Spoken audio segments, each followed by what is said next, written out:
Okay, let's take a really quick look at the direct write-off method. This is non-GAAP, meaning that public companies do not use it, is not acceptable by general accounting principles. Um, so we'll go over it really quickly, really briefly. The way the direct write-off method works is, let's say you did some business and you had 5,000 in sales on account.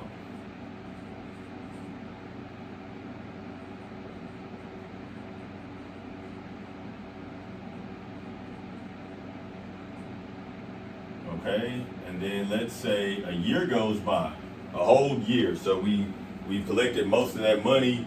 The next year we collected 4,500 of the 5,000 that we had as sales on account, right? So we collected 4,500.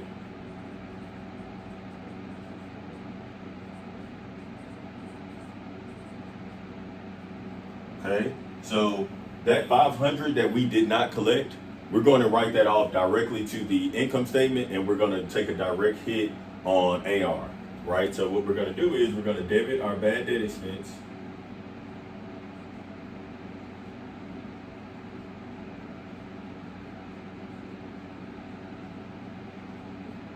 Of 500. Here we don't use an allowance or anything. We go straight to AR to credit that. And that's basically saying, okay, at some point earlier on, we recognized $5,000 in revenue.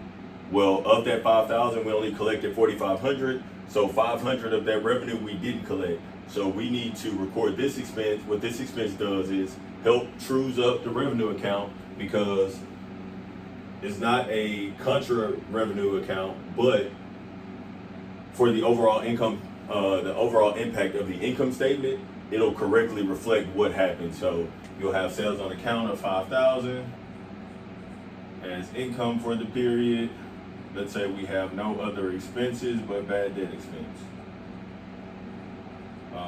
500. So our net income for that period is 4,500. Income minus expenses. Okay, so that's what that did. Here, instead of using an allowance account, we go directly to the AR account, meaning that when we booked this first entry, we had a debit of AR,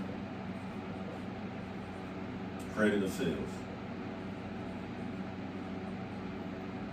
5,000, 5,000. The expense entry that we recorded, it already took care of this part. It already took care of reducing that income amount to 500. So the AR portion of the direct write-off method decreases this amount. So what we'll have is the AR was 5,000, but we have that offset of 500. So now your AR amount, 5,000 minus 500 is 4,500, in which we've already collected the cash for this.